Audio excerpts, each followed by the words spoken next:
Okey semua, jom kita jawab soalan yang ini. Okey baik.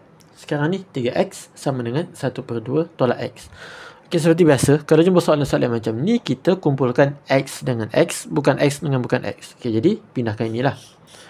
Okey, jangan lupa bawa simbol belah kiri ni sekali, okey? Bawa ke sini, ke sini. Jadi, ini kan tolak, pindah jadi tambah. Okey lah, okey, sebab ni tak ada nombor lain kan. Okey, jadi kekal macam ni.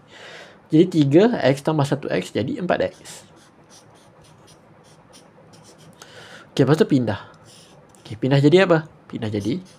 Okey, ini kan darab, pindah jadi bahagi.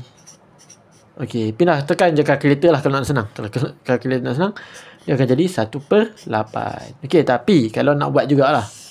Okey, kalau nak buat juga, okey, dia akan jadi macam ni. Sekejap Okey, yang ni bahagi tukar jadi dia. Okey, sebenarnya 4 ni 4/1.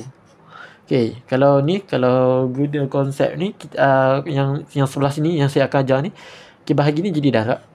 Okey, lepas tu yang bawah ni naik atas, yang atas ni potong bawah. Jadi 1/4. Okey, jadi 1 darab 1 1, 2 darab 4 8. Sama je jawapan. Tapi nak senang guna